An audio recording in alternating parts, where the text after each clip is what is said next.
friends, and welcome back to my channel. I'm Samantha, and today we're going to be talking about the Stanley Hotel in Estes Park, Colorado. Just a warning, this video contains accounts of the paranormal. I'll be doing my makeup at the same time, and I'll list all the products that I'm using down below so you can find out. Also, if you like this video, please hit the thumbs up and the subscribe button so you get notifications every time I upload a new video. Now, let's get back to it. Freeland Oscar Stanley, or F.O. as he was known, was born on June 1st, 1849, along with his twin brother, Francis Edgar Stanley. They grew up in Kingfield, Maine. The boys had a mind for business, and they started their very first company when they were 9 years old. They started a maple sugar company. Stanley and his brother would go on to start a business together, and it was called the Stanley Dry Plate Company. So it was the plates that they used for like the old-timey cameras. After that, he and his brother sold the business, the dry plate business, and began the Stanley Motor Company in 1898. In 1899, the editor of Cosmopolitan magazine wanted to buy his company, the Stanley Motor Company. They made him the outrageous offer at the time of $250,000, thinking, oh, he'll probably not take that, but he actually did, and he paid it. A year later, they bought back the patents that they had created from the editor of Cosmopolitan and started their company again. In 1906, they broke the land speed record with the Stanley Rocket Racer. In 1903, Stanley was diagnosed with tuberculosis, and the treatment at the time was that they wanted you to get lots of fresh, dry air, as well as sunshine and a hearty diet. So he and his wife actually decided to relocate for a little while to Colorado, hoping that the mountain air's curative properties would actually make him feel better. F.O. and his wife Flora relocated to Denver, Colorado because it was close to the Rocky Mountains. After staying one night at the Brown Palace Hotel, Stanley made an appointment with his doctor, who told him that he needed to get out of there immediately. They said that he was an expert in the field for this disease, and he told them, get out of this hotel. By summer, he still wasn't better, so they decided to go to Estes Park, Colorado, and they fell in love with the place. Completed in 1904, the Stanley Cottage was built. It was quite a luxurious place. In 1907, they returned to Newton, Massachusetts, as Stanley was feeling almost completely recovered. Stanley, however, decided that he wanted to return to Estes Park and build a hotel and turn it into a resort town. The Stanley Hotel opened on July 4th, 1909, as a hotel and as a retreat for tuberculosis sufferers. F.O. and Flora would be at the hotel every summer until their deaths in 1939 for Flora and 1940 for F.O. Does it look familiar? The Stanley Hotel may be recognizable in a few ways. The movie Dumb and Dumber was actually filmed there in the 90s as the Hotel Danbury, and that's where Harry and Lloyd stayed. Top Chef filmed an episode there in season 15. It was actually filmed throughout Colorado, but there was a full episode that was filmed there in season 15, and maybe I'll check it out. Okay, so this is a really cool story, especially for me because this is actually one of my favorite books.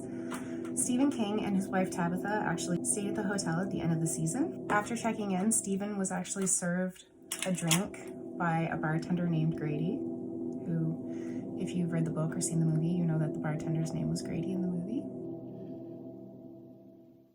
Later on in his stay, Mr. King had a nightmare that his son was being chased by a fire hose, and just as the fire hose caught up with his son, he woke with a jolt out of sleep. He got up out of bed and went to go have a cigarette, and by the time he came back in, he actually had the basis for the novel The Shining. The 1996 miniseries The Shining was actually filmed in this hotel as well. A fact I didn't know was the original movie The Shining wasn't filmed in this hotel whatsoever. After the hotel opened in 1911, there was actually a lightning storm that knocked out the power, which meant that they actually had to light the gas lanterns in order to be able to see within the hotel. One of the housekeepers, named Elizabeth, had to go and light gas lanterns. So she actually walked into room 217 and the entire room exploded because she was holding a flame and it had filled with gas. She did survive. She broke both of her ankles and there are reports that she was thrown through the floor. She survived and she lived a long life, but there are rumors that she still hangs out in room 217. Oh, I did forget to mention that room 217 is the room that Stephen King stayed in, and that's the room where he had the nightmare. The 4th floor was actually a service wing, so everybody who worked in the hotel actually stayed on that floor, and even their families and their children stayed up there, and supposedly you can hear kids running up and down the hallway. Also on the 4th floor, there are reports that people have seen what looks like blood, and no matter how many times they clean it up or paint over it, it always seems to come back. Under the hotel, there actually used to be a tunnel system that was comprised completely of caves that went to all of the buildings. The cave tunnels are actually made of quartz, limestone, and pyrite, which apparently has quite a bit of energy that comes to it and can actually open up the space for energies. So some people suggest that that's why there are so many reports of hauntings at the hotel. These tunnels have since collapsed, and there are reports that one of the workers was in one of the tunnels when it collapsed, and this area has had numerous reports of paranormal activity. Room 401 is supposedly haunted by Lord Dunraven. So Lord Dunraven actually owned the land that the Stanley Hotel is on before Stanley bought it. He owned quite a bit of Estes Park. In the room, some people have said that they have seen Lord Dunraven. He walks around their room and closet doors open and shut all by themselves.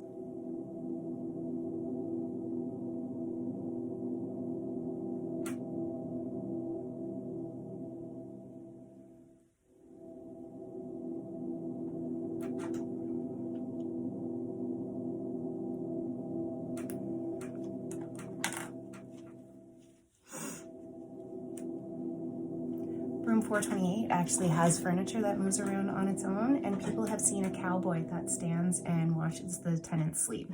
That sounds pretty scary to me. There are actually also reports that the cowboy kisses women. They give them little kisses on the forehead when they're sleeping. On the grand staircase in the main lobby, patrons have photographed a woman coming down the stairs in Victorian dress. If you hear phantom piano playing, it's actually probably Flora.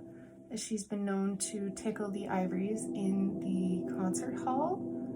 Apparently she loved to do that while she was living, and she supposedly still does.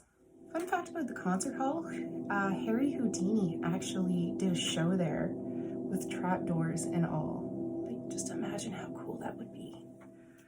Would have loved to see Harry Houdini back in the day. Actually, come to think of it, I don't think I've ever seen a magician up close. Maybe I should. FO is actually usually seen in the bar or the billiard room where he loved to frequent when he was alive. That's where people most likely report seeing him, as well as around the hotel, but those seem to be the most common spots. There's also a pet cemetery on the grounds, which some reports have stated that people have seen ghost dogs and cats. The hotel is actually still open today. It is available to rent the rooms, with the haunted rooms as well as regular rooms available for rent. I don't know if I'm interested in staying in one, but I really would like to see the hotel just to experience it and see what it's like. I mean, it's supposed to be opulent and have grandeur, and I would really like to go see it. Also, Dumb and Dumber happens to be one of my favorite movies.